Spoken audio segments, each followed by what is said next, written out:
Farmageddon is here, and it is gonna be wild.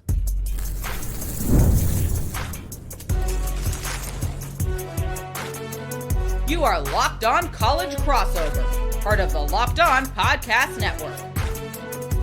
Your team every day. Boom! Hit me with that beat, Nick. It's a Locked On College Crossover, Farmageddon Friday, Locked On Kansas State, and Locked On Cyclones. We got a fun one for you today because tomorrow is game day in Dublin.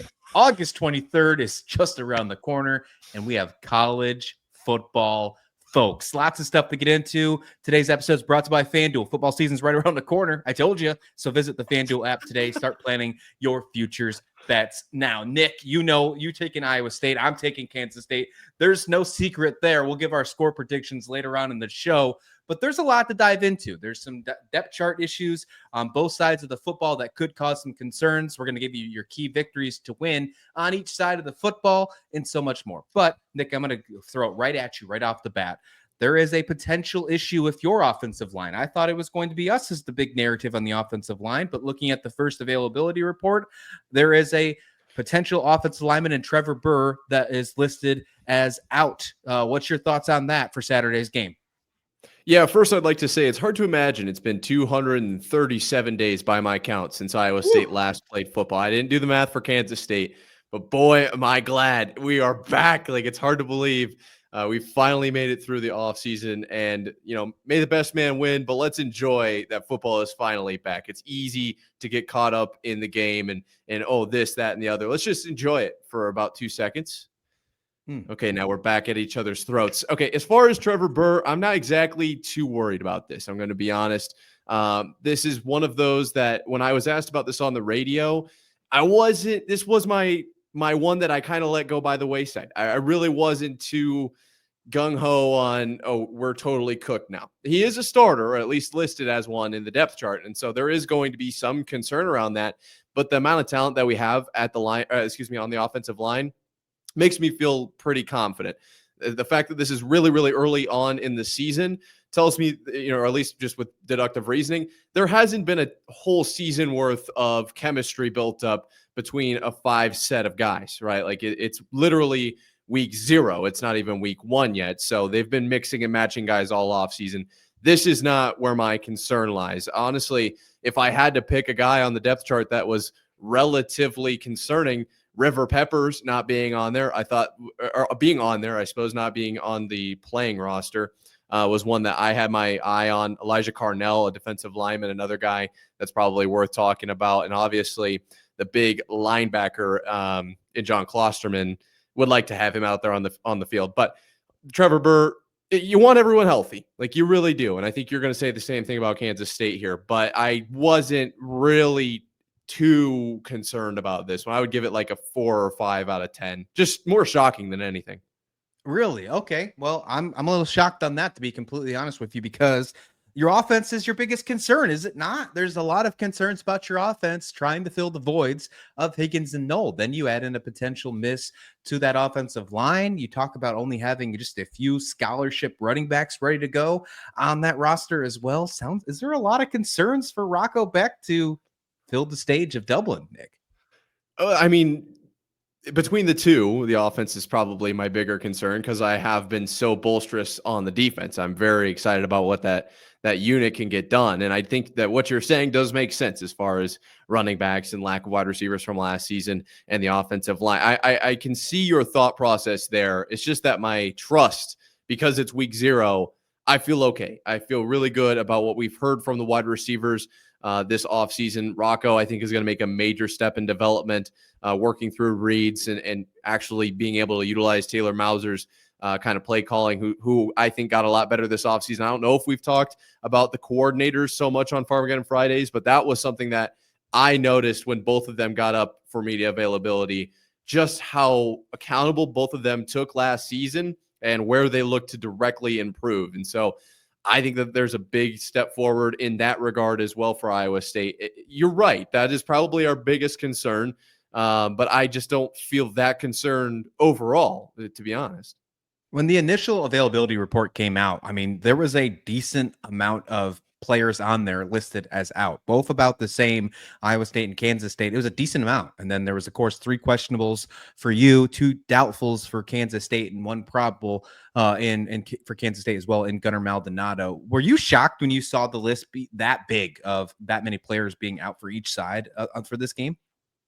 A little bit. I mean, Yeah. it's just because it's week 0. You know, you haven't played any games until this point, and we haven't, or at least I haven't heard, much about any of these guys. That's pretty par for Iowa State. That's pretty much right on the nose for what we usually get. But just because it's so early on in the season, I was a little surprised to see that list that long. But when you consider how many guys are on a team too, it's like that could be a part of this whole thing. I wasn't necessarily blown away. But I know Kansas State, you guys were utilizing more of the categories in the depth chart or in the injury report. You've got out, doubtful, and probable all on there. Where are you feeling currently on today, Friday? I suppose we're recording this on Thursday, but recording this Thursday night. What do you think about Kansas State's injury report? Are you concerned? Because we've known about George Fitzpatrick for a while, but he's not the only guy on here that I would circle. Yeah, for the record, we're recording this before the next availability report comes out. So the two of us are talking just on the initial report because the Dublin time zone, they haven't released the other one. And we're recording we usually record like in the dead of night. We're actually recording with the thoughts of actually getting some sleep on this conversation. But yeah, they did. They changed up the outs, the doubtfuls, the probables. And of course, we knew about the George Fitzpatrick issues, the medical situation. We've known about that for a little bit of time. It doesn't change the fact that it's still a little bit of a concern for that offensive line. There is some depth there, though. The offensive line is solid. They brought in some transfer pieces. I have confidence in this offensive line. I would just have more confidence if there was a healthy George Fitzpatrick to that situation. What threw me a little bit off guard, Nick, was the defensive ends, defensive lines, the front, something that isn't always seen as the strongest point for offense for Kansas State's defense. Well, Ryan Davis got a lot of hype in the media days, just like George Fitzpatrick did, and he's listed as out. He's in concussion protocol, and he's not going to be playing in this game in Dublin. I'm guessing that's not going to happen unless he passes protocol and they find a way to put him in there. I don't see that happening. I don't even know if you can change it from out to being able to play. Like, I don't know the rules of that. We're still learning all this. I'm assuming that if one of these players were considered out and then could play, then they probably could. But I would say concussion might be the only one that would be an out to an in type of jump you're going to see. I would say for an ankle, it's like, okay, we're not really sure. But for concussion, it's like, absolutely not until you pass protocol. Then you are like probably a go is how that of any injury. Just that's my guess. Yeah, no, that makes sense. And then speaking of the defensive trenches, the defensive linemen, the interior defensive linemen, defensive tackles, they're on the list. There's multiple players on this list that sit there in Asher and Malcolm Alcorn Crowder as well. To my knowledge, as of right now, you only have two true defensive linemen ready to go for the game on Saturday. And that's scary to think about because there was some thoughts that they would maybe go more towards a four player up front defense heading into this one as well. Now, I do think you do have some defensive ends like Bates who could play interior, and I think you will probably see him play more inside defense in the game on Saturday. But look, that's a position that you like to rotate. You'd like to have them as fresh as possible, and those are some big guys. They're not always ready to roll every single play, so that could be a concern. I'd love to see Lincoln Cure play. And it's just because that's a selfish thing. He's just dealing with a minor injury, though. He'll be back, and we'll see him eventually play in the game. And Gunnar Maldonado is listed as probable. And if he plays, that could be fun. That could be a game changer. I think that the secondary, and we're going to talk about that in just a minute because it's one of my keys to win. I think that secondary could be a very exciting piece for Kansas State, especially when a guy like Gunnar Maldonado comes back. Overall, though, I think that we're getting, for the most part, there's definitely a few pieces here. And this is not, if this was a game in week 12, there'd be a lot more pieces to this puzzle, right? I mean, definitely. We've talked about it with your linebackers for quite some time last season. That was the big story. Kansas State had injuries all year last year as well. We're getting probably the healthiest that both these teams are going to be all year. We're getting it before anybody else gets it. We're getting it on national stage, international stage. And every single person in the world is going to see Rocco Becht, Avery Johnson take on in Farmageddon, one of the best rivalries in all of college sports. I'm so excited. Genuinely, going to be one of the greatest games in probably Farmageddon history. So early on in the year, the stakes at hand early on. This one, I can't put into words how pumped up I am. If this is one of the best games in Farmageddon history, how mad are you that you're not in Dublin? And how mad are you that this is not a game like in Manhattan where you could just take a hop, skip, and jump and be at Bill Snyder Family Stadium where it should be? Well, I'd much rather be in Ames, that's for sure. But well, the game is supposed to be in Manhattan. That was never a possibility. True. But I do think that it being in Dublin is like what adds to it, So the fact that I'm not able to get over there, it's a little bit, yeah. I would have liked to have made it, but I hope that this rivalry will be renewed and it'll continue on, and we'll get more opportunities to even one up this game. Let's put it that way. Yeah, I am willing to trade in this one Dublin game, folks, if Brent Yormark goes out there and says this rivalry will be protected moving forward. If the SEC can say they're going to have 9 conference games, Brent Yormark can say that this game is going to be protected after 2027. Okay? I mean, we never thought that was going to happen. We never thought the SEC was actually going to do the right thing. Brent Yormark now has the chance to do the right thing. Next, let's talk keys to victory, because that's what's next on the slate. Kansas State, Iowa State, Dublin, Ireland, kickoff less than 24 hours away. Let's dive into it right here on this Locked On College crossover, Farmageddon Friday. This episode of Farmageddon Friday is brought to you by FanDuel. August 26th, a few days after this Week 0 matchup, is officially FanDuel's Futures Day, a brand new holiday for football fans who live for bold predictions and preseason hunches for just 24 hours. FanDuel is giving you deals on NFL season predictions, so whether you're calling for an MVP, eyeing a long shot division winner, or ready to crown your Super Bowl champ before Week 1, even kickoff, this is your moment. Hey, I know you're a Patriots fan. Bold prediction here. Do you think the Patriots could win the AFC East? The answer is no, but there'd be a bold prediction for you to be able to throw it in there, Nick. I think that, if they don't win the AFC East or win the Super Bowl, that's fine with me. Wow. So speaking of bold, he can go ahead and do that on August 26th. That is FanDuel's Future Day, doing something crazy with the New England Patriots. Visit the FanDuel app today and start planning your futures bet now, because Futures Day is one day and one day only. FanDuel, play your game.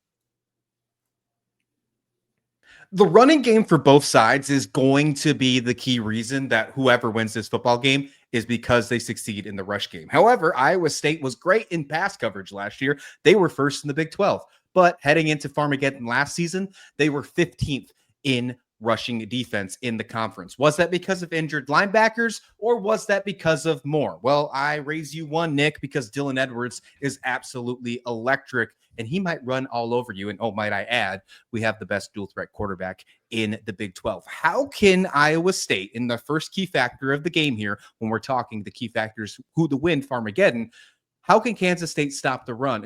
How can Iowa State stop the run? And is it your linebackers? Is that the key portion here?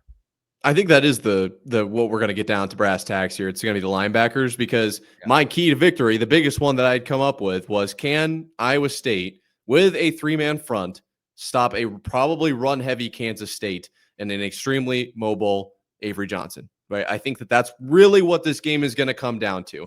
You're going to get beat a couple times from some wide receivers. Like that happens in Farmageddon, right? There are just 60-yard bombs from Kansas State every year for some reason. I don't really know why that happens. If we can limit those, that'd be great. But I'm willing to take one as long as we don't give up 5, 6, 7 yards a rush consistently throughout the game. That is going to hurt you way more, in my opinion. So the question of how, that's really up to John Heacock. That's not really my specialty, but I would guess we're going to have to be bringing some sort of, maybe not necessarily pressure, but at least awareness from the linebackers, creeping them up a little bit more into the box. You're going to risk, obviously, over the middle throws. I am not a defensive coordinator, okay? So don't come at me there. I just think that the linebackers need to supplement the 3-man front to stop this rush, the rush attack. I think it's really what it comes down to. Yeah, and hey, look, if you doing the flip side here, you're talking, you got to find a way for Austin Romaine and his linebacking crew to stop Sama. I mean, Sama's been pretty solid against Kansas State over the last couple seasons. I'm not going to sugarcoat that. the running backs return for Iowa State. I think they're going to be relied on more this season because of Rocco Becht trying to still find his rhythm with the new wide receivers and whatever the case may be. I do think there's going to be a little bit more rhythm, especially early in this one. The running game is going to be the key. I do. I think when it's all said and done, when we look at the box score, when we look at whatever the case may be, and when we're doing our reactions on Saturday, the fact of whoever wins the running battle is going to be the victory. Who's going to be the winner in this one? I really do think so. How Kansas State can stop them? Well, with the depth chart being an issue of the defensive front, I think it's going to be a challenge. I think Iowa State might find some early success in the run game. And that is something that Kansas State might have to find an adjustment to make happen. I will say that has turned into a concern over the last couple of days because of that availability report that's popped up with no Ryan Davis, with no depth defensive linemen, with a couple of those other defensive guys sitting on that either doubtful or probable. It's going to leave me with a little bit of concern heading into this game until it's all said and done, and hopefully when purple rings the bell for the winner. Well, let me ask you this really quickly. If you predict this correctly, effectively, and say that Iowa State can get off to an early kind of rolling start with their run game and potentially put Kansas State in a hole. Let's just hypothetically say that. Can Kansas State pass their way out of it? Because you're not going to be running the ball in what could be a really rainy game. Yeah, you're going to have to take a chance and throw it a little bit, but you can't afford the clock to run down. So can you throw out of a hole? Can Avery Johnson find his wide receivers? That's something that I think that if Iowa State can get the lead and force Kansas State to throw, that's an advantage.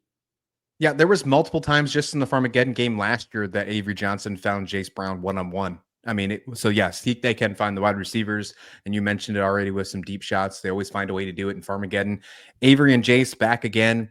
It's like the Blues Brothers, man. It's exciting. They're back again. They're ready to roll. I am excited to watch that happen. I would not be shocked if there's a 50-yard touchdown pass from Avery Johnson to Jace Brown in this game. So yes, for that answer, I do think that they can throw themselves back into this game, but I don't want that to be the situation.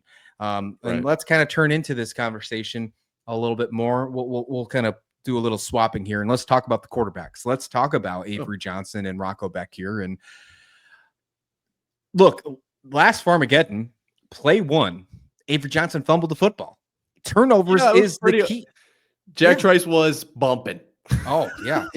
I sat down last night and I rewatched the Farmageddon game, and play one was an option play out to Dylan Edwards. And now the replay, when you go back to the replay, and I'm not going to say this, you take it as you will, but the rules analyst on the TV, I know you were actually at the game, but the rules analyst at the game was like, that was not a fumble. It should have been reversed, whatever. Take that as you will. I'm not going to blame the refs for nothing, and nor will I ever in any show. That's just stupid. But I will. Kansas State had 2 turnovers in the first half, and Iowa State scored touchdowns on each of those turnovers. Turnovers are going to be a key factor as well. Avery Johnson has to protect the football. If he protects the football, even if Iowa State finds a way to be successful at the run early, I don't think it gets out of hand. I don't think that Kansas State is going to have to throw to get back into this game. Iowa State might just have some consistency with the run, but that doesn't mean Kansas State won't either. I just think that Iowa State might have a little bit more of a one dimension to the running game while they are slowly trying to find their wide receiver game. How does Rocco Becht find a way to make those wide receivers that everybody is going to be looking at right away, those receivers that have to fill 167 receptions, that magic number we keep talking about over and over again, Nick? How do they find a way to find that confidence and shock factor from the start of the game? Because that's where all eyes are going to be from national media. Can Rocco Becht do it without Higgins and Knoll? Well, especially when you look at how last season started with Knoll, right? It was an electric down into double coverage, which why are we throwing that ball? But that catch was kind of the Kickstarter for Iowa State's season. It literally was the first play. And so we'll be curious to see how it plays out in this one. I think what we're going to see is a lot of creativity from Mauser. To be honest, we're going to see, what I'm guessing, my prediction here, I think we're going to see Townsend kind of moving around all over the place. Xavier probably in the slot, probably going to be getting some deep progression type of throws, because I think that was a big thing that was on Rocco's kind of to-do list of getting better this offseason.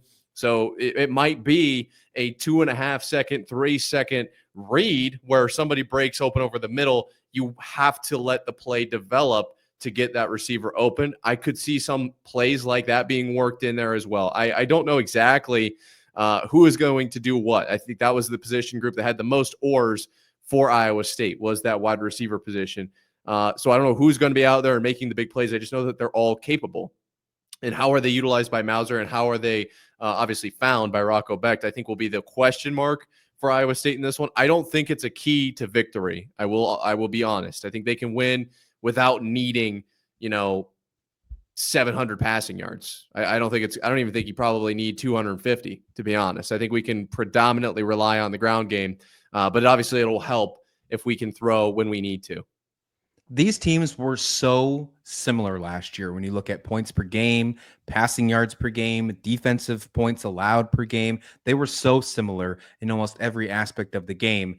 But there's obviously some changes. You're talking about the wide receivers who are no longer there. That's the main one. But one of the main ones on the Kansas State side is the ones who are going to cover those wide receivers. The cornerbacks, the secondary, Jacob Parrish, Marcus Siegel are in the NFL as well, joining Higgins and Noel. Hopefully they're all going to, I can't wait till the Bucs play the Texans and we get a Noel and Higgins versus Jacob Parrish. Like, that's going to be fun, because there was some really creative and emotional things between Noel and Parrish in the game last season. Going back and rewatching that one, it was really fun. But how can the secondary keep up with these new Iowa State wide receivers who, dare I say, they're not as bad as, I don't want to say bad, but they're going to be fine. I think they're going to be fine. I think it's definitely worth a narrative to discuss. Can they be as good as, the 167 filling? I don't know if that's the case, but I think they're eventually going to be fine. I just wonder how fast they're going to be able to catch up. But Zayshawn Rich taking over as the top corner, him and Donovan McIntosh, they both had their coming out party in the Rape Bowl game. Coach Malone on the defensive side for Kansas State is saying how... No, well, that was an F-18. Well, Coach Malone is talking about how Zayshawn Rich is the most consistent player on his roster so far this year in the defensive room. That's exciting stuff. BJ Payne, obviously in the secondary, being the key leader. We'll see if Gunnar Maldonado's there. Wesley Ferris, people are not talking about him enough. True freshman Logan Bartley as the jack safeties. We'll see if Quad Moss is going to be enough. Jack Fabris, he didn't have a great Farmageddon last year. He actually was one of the couple of reasons why some of those early touchdowns were allowed. He just thought he had some backup in the secondary, and he didn't. But he had a great Rape Bowl. He did really good in the bowl game, so hopefully that can carry over to week 0. That is something that I am going to really be paying attention to. Of course, I'm going to be glued to this game, but the wide receivers of Iowa State, are they going to be able to create separation early? And if so, what piece of the Kansas State secondary isn't living up to the hype? And that might be one that exploits. And can Rocco exploit that? There's some times where last year Rocco didn't have the best consistency either. I know Avery Johnson, everybody loves to talk about Avery not being the most consistent quarterback, but Rocco had under 60% completion rating or completion percentage last year as well with Higgins and Noel. Does that percentage go even lower without those wide receivers? That, to me, I think is a true concern that might need to be discussed. I don't think so, to be honest. We haven't really even talked about the tight ends or getting the running backs involved in the pass game, which is something I've really been hammering home all off season long. I think you're going to see a much more multi-head monster. Not even, I would say 3-head is like the traditional saying, but it's going to be coming from everywhere. It's not going to be, all right, we just need to lock down Xavier Townsend. We just need to lock down Chase Sowell. We'll be fine. Double team Chase. It's not a worry, right? No. If you double team Chase, Benjamin Bramer's cutting down the seam for 60, and then it's going right outside on a jet sweep to Xavier Townsend for 10. Then it goes outside to maybe Eli Green with a fade route to the back corner. Like, you never know who it's going to be. I'm not too concerned really about the passing game, and that's why for me it's really just not a key to victory. I think it'll work its way along and it'll hurt you throughout the game, but you're not. It's just not in that same realm as the running game to me. Well, I can tell you this, and the running back, absolutely. The running back, whoever wins the rushing game will win this football game. I do agree with that 100%. This is going to be an exciting game. There is going to be so much excitement surrounding this, and I'm so glad that there's no other game on other than this one, so I can be completely glued and not even think about leaving my seat. I got the Busch Light ready to go. I mean, it's for farmers. It's for farmers. I'm ready. Yeah, the Iowa water, baby. That's awesome. No, okay. I'll take it. All right. So lots of stuff to be excited about in this one. And I think it's time. I think it's time that we finally give our full and final score predictions for Farmageddon. Let's do that next, right here on Farmageddon Friday. But first, this episode of Farmageddon Friday, Lockdown College Crossover, is brought to you by Rugiet. Guys, you've probably heard of Viagra or Cialis, and maybe you've even tried them. But if you're looking for something beyond the usual pill, it's time to meet Rugiet Ready. Rugiet Ready is a next-gen prescription treatment designed to amplify arousal in brain and boost blood flow, unlike the usual pills that can take hours. Rugiet 3-in-1 formula dissolves under your tongue and kicks in fast. On average, 15 minutes, and effects can last up to 36 hours, so you stay confident and in control when the moment is right. I love that it's completely online as well. Rugiet connects you with a board-certified doctor and ships your treatment discreetly to your door. And if you head to rugiet.com/LockedOnCollege today and use code LockedOnCollege, you can get 15% off. That's right. So head to rugiet.com/LockedOnCollege. Use promo code LockedOnCollege, all one word, for 15% off. Individual results may vary with prescription treatment. Compound drugs are permitted to be prescribed under federal law, but are not FDA approved and do not undergo FDA safety, effectiveness, or manufacturing review. Please visit the Rugiet website for full safety information. Well, it's time. Predictions for Farmageddon, because we are less than 24 hours away. Kansas State, Iowa State, Dublin, Ireland, 11 o'clock Central Time, noon Eastern for you normal folk. And there's a lot of exciting stuff for this game. We've talked about it in full for months, literally for months. Every Friday since like the end of May, Nick and I have talked about this game for position by position, you name it, everything. And now it's finally time. I'm not going to make you wait, Nick. I'm going to give you my exact prediction right now. Kansas State wins this football game 31-27. I think it's a great game. I think it's a very hard thought game through and through. I wouldn't touch the spread as you think about that. Obviously, Kansas State winning by 4 points here. That's too close for comfort. It is the over if you wanted to play the over. But I think when it's all said and done, Avery Johnson is the key to this victory here. He's a dual threat. He's dual threat monster. He rushes it super hard. I think you see him pass for at least 250 yards, and he gets at least 75 on the ground with a few scores. And oh, by the way, I do think that wide receiver issue is going to come into play for Iowa State. In that game last season, there was multiple deflections from Rocco Becht, and they should have been interceptions. That luck is not going to strike twice. I'm calling it right now, 31-27, still a close game, but Rocco Becht throws 2 interceptions. Kansas State wins the turnover battle, and it's enough for them to move to 1-0. Yeah, you really are super excited about Avery Johnson. That's a Superman stat line there. Holy moly. 250 and 75 rushing. Yes, sir. Good golly. Well, and there is a possibility, the game hasn't been played, so I don't know exactly what it's going to shake out to be. I don't think it's going to go that way, though. I just don't see any way that Iowa State doesn't win this game. And I get it. I'm the Locked On Cyclones guy. I'm maybe just a little bit too deep in the sauce here. I'm a little bit too pumped up about this team, but the way that I see it, this defense is way better. I know yesterday you were talking with Crane, and he was saying that, the linebackers aren't going to make that big of a difference. The way I think they will. I think they got way better at defensive line. I think they're going to be able to at least put a relatively decent stop to Kansas State's rushing attack. And if they can just do that and kind of keep Kansas State from really getting out ahead in this one, I think Iowa State walks away with this one. As far as score prediction goes, I am going to get a little bit crazy and say that it's more than one score. I said 31-20 earlier this week on Locked On College Football. I would maybe go 28-17, something like that. I don't think that Iowa State is going to be in a lot of trouble come the end of this game. I would love to see it come down to a last-second field goal, just like last year. Georgia Tech, obviously, really fun situation there, and just for the love of the sport, right? And I've talked about this with the college football playoff.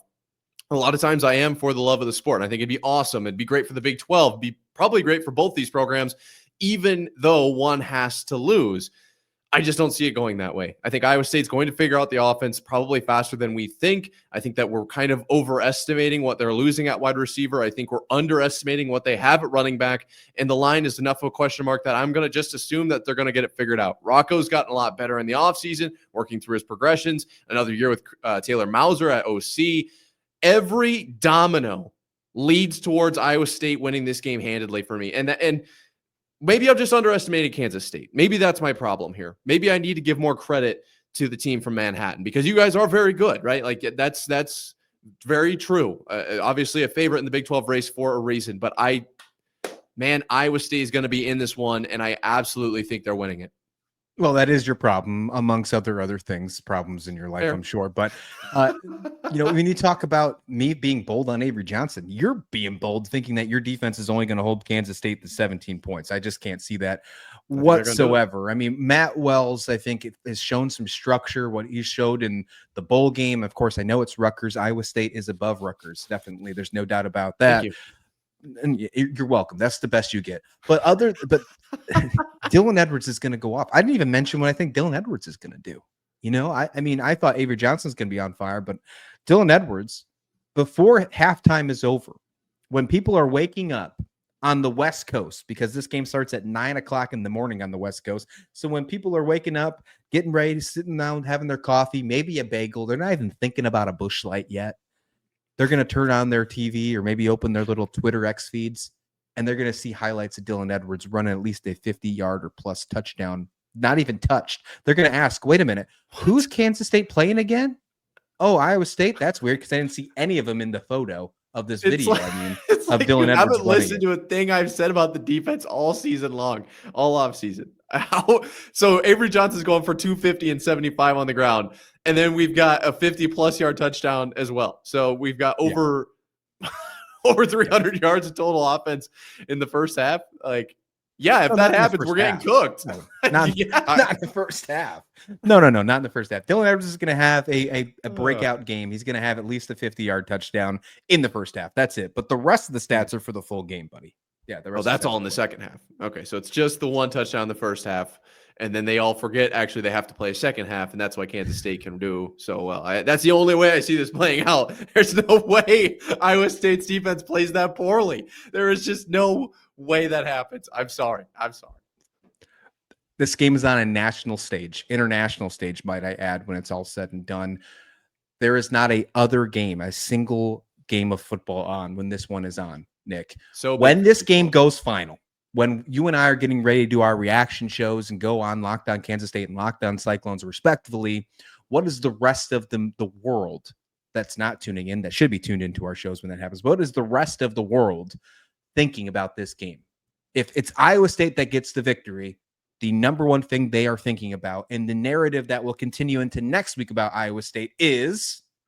I think it depends a lot on how this game goes. And the reason I say that is just the perception around the Big 12 and the perception around this game in particular. I think if you're outside of the Big 12 fan base, this game, you don't understand how much this means. You don't understand how much is on the line in this game. And so if this is a really close one, I think a lot of people will look at this like it's Northwestern and Purdue. Like it's like, okay, well, we had two teams over in Iowa, and I guess we'll see what happens. And at the end of the year, when it's a rematch in the Big 12 championship game and everyone's like, whoa, what the heck happened? How did this...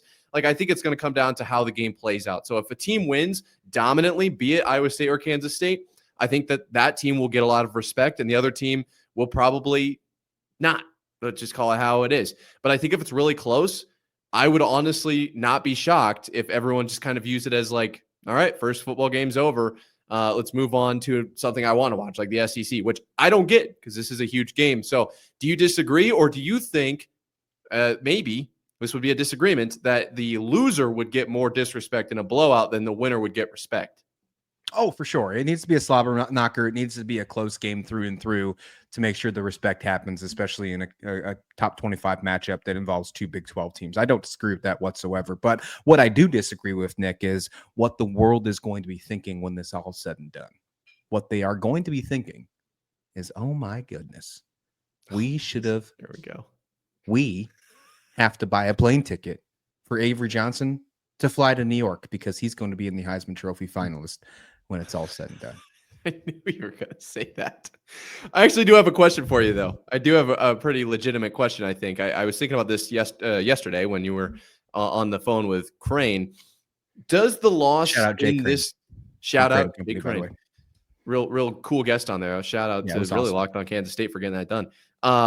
Do you think that there is a possibility that the loss in Dublin can be waived to an extent? And I understand we're effectively closing out this show with what could be called a cop-out. I get it, but I want to get this in before we may not have another chance to talk about this until the end of the season, because there is so much at play here. You're overseas. There's time. Guys have never been to England before, London, Dublin, or what? I don't know why I said London, Dublin, Ireland. The time changes I mentioned. There's so much around this game. The rivalry, game 1, game 0, week 0. Can there be a world in which the loser rebounds? We've talked so much about the loser probably spiraling the rest of the year, but is there just so much around this game that the loser can kind of be excused? Yes. I don't think that the loser spirals. I don't. That is a big narrative that many people have, and we've asked that question if that's something we should consider, but I don't think that happens. I don't think the loser spirals. Maybe that's also me because I do think Kansas State wins this game, and then that my mindset puts Iowa State as the loser in this situation, and I know your schedule is a lot easier of a path than what Kansas State's has in the eyes of many.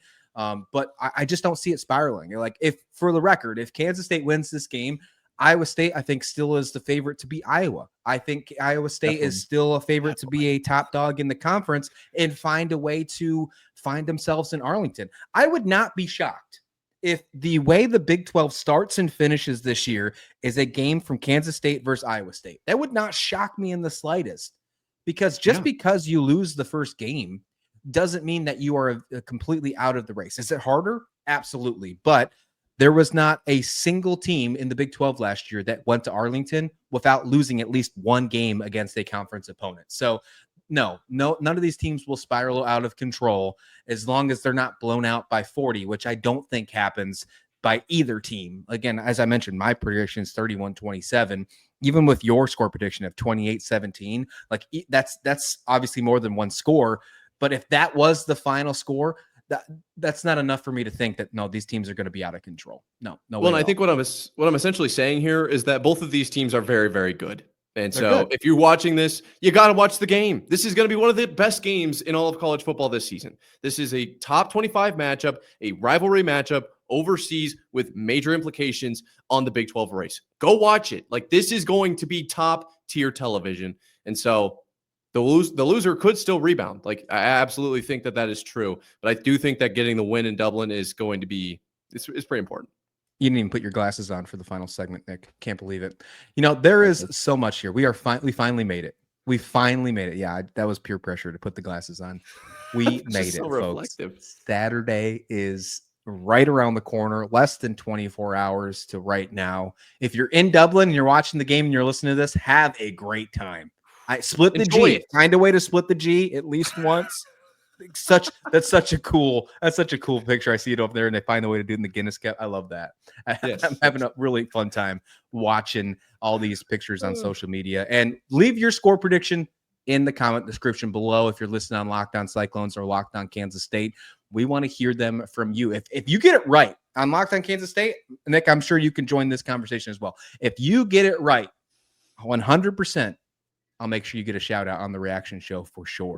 For the Kansas State Iowa State game. Look at those glasses. You look like that Southern Gentleman guy from Facebook. That's hilarious. All right, folks, let's get out of here. We're talking way too much because we are excited and now we're rambling. It's time to go. Thanks for listening to this college crossover of Farmageddon Friday. Apparently, Avery Johnson's going for 500 yards. Let's make it 6. Why not 1,000?